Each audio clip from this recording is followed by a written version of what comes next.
Hey, good morning. I am Dana Wilson, your hair advocate, and today's topic is how to use and apply your knowledge about hair loss to stand out from the crowd. So we'll get started in a few minutes. See you in a few minutes.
Hey, good morning. Good morning, everybody. Good morning.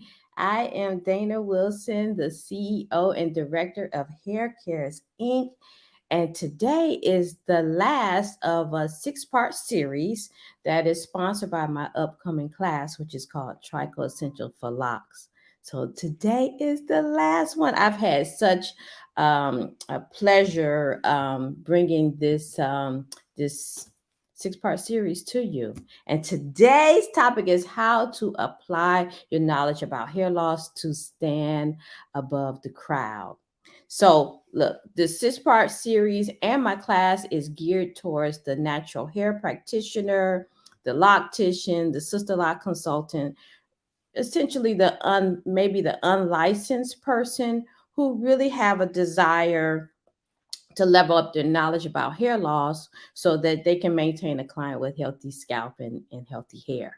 So, in my class, you would learn how to identify the different various kinds of hair loss, the do's and don'ts to preventing hair loss as a practitioner, and then also learn protocols and practices that will support your clientele. Um, so I am a certified trichologist, a sister lock educator and consultant. I'm a certified bioresearch assistant. What else? Certified cold capper. I'm a veteran, and listen, I am who a mother of a special needs child who's on the autism spectrum. Notice I didn't say I was a cosmetologist. My heart my heart goes out to the person who is not licensed but want to take care of their clients. That I'm you. Basically, I'm you in a nutshell. Okay, I did not go to cosmetology school. Hair was not in the cards for me per se. But because I was able to um, I've been a sister law consultant for over 20 years. And over the time, hey, Nivea, good morning. Thanks for joining me, lady. um, I've been able to observe different things that were going on with my clientele, and I didn't know what to do. I didn't know what to do with my to help my client. Right. Also, I experienced hair loss for myself. That's what even got me started on this hair loss journey or learning more, diving deeper into hair loss and becoming certified and all these different things is because I seen my clients losing hair. I didn't know what was going on or how to treat them. And then I started experiencing hair loss myself. And what I learned on a basic level is most of the time, 90% of the time, it is internal. Internal. However, as the hair practitioner, we are the first line of defense for these people. So we need to be knowledgeable about what's going on so that we can tell them sooner than later to go get help. But so who's here with me? I have Nivea, and thank you so much, Nivea. I think you've been on every part of this series. So I so appreciate your you taking your time out with me. So if you're in the room or if you're viewing, please tell me who you are. Are you a natural hairstylist? Are you a loctician? Are you a sister life consultant? Are you a client who is looking for someone um, for a trichologist? So please identify yourself whenever you like. Tell me where you are and say hello. I appreciate the participation. But back to today's topic. How do you stand above the rest? Let's see. Let's see. How do we do that? We do a scalp and hair assessment prior to any service. Listen, a lot of folks who are locticians, salon consultants, and I'm not saying this in a negative way, a lot of times we learn a technique and that's what we know to do, right? Um, if you learn more about hair loss and you're able to do a scalp and hair assessment prior to the service and you actually share that with the client, you are instilling trust with that client right away that no, I'm not just doing a technique. I'm not just doing something to her hair.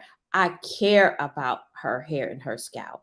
So if you do a scalp and hair assessment from the beginning, right away you stand above other loctician, other consultants because you care about what's going on. But you got to have a basic knowledge. You have to have some kind of knowledge base, some kind of foundation to be able to do a good scalp and hair assessment. Okay. And that's where my class come into play.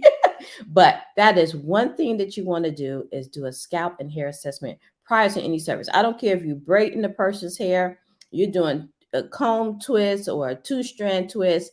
You want to assess the client's hair so that you can see if there's anything going on. You don't want to contaminate your space, right? You don't want to contaminate your tools and your combs and things of that nature. So you want to do an assessment. The second thing is keeping good records.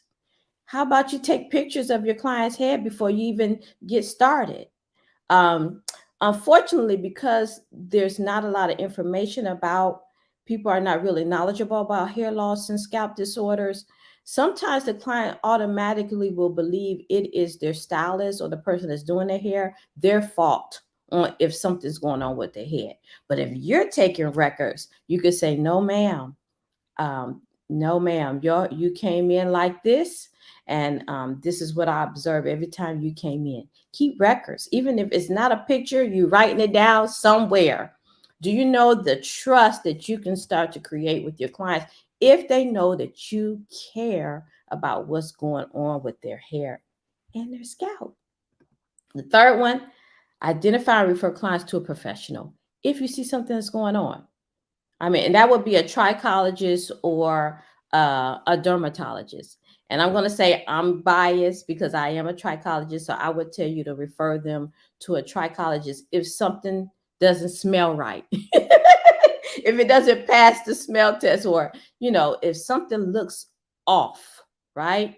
You want to refer them to a professional. Find out the trichologist in your area or a dermatologist in your area. Maybe you set up a partnership with them where you're getting maybe you get a kickback, a referral fee for referring your clients. So, I mean, that's a good deal too, right? One is helping you and is clearly helping the client if something is truly, truly, truly going on. Now, doing those things, that all of those things. I mean, doing an assessment, keeping good records, and then identifying, referring clients to a professional, that makes you stand above the crowd of other um, practitioners that obviously don't do that. That the client can just walk into their space and they just do a technique, do a style on the client. You want to protect yourself because you don't want to contaminate your space. That's one. And then you also want to be the first line of defense for your client so that if something is going on with their scalp or their hair, that you're letting them know so they can go take care of it sooner than later. Hair loss and a scalp disorder is the same as any other ailment where the sooner the better. If we wait too late, where the follicle is dead, it's not going to produce hair, it will never come back. But if something is going on and things are dying, or then you can restore or regenerate hair in those in certain areas. But you have to tell the client sooner than later. Some clients don't even look at their hair. Some of them don't even deal with their hair at all. They always just going to someone else to get their hair done. And so they are dependent on you as the practitioner, as the loctician, as the consultant to tell them what's going on. But the only way you'll be able to do that is if you are informed. You need to be informed about hair loss and scalp disorders. And believe me, I understand being in your seat if you are that practitioner who, obviously is not licensed and you didn't learn about these things. You have to go out and seek continued education to better serve your client.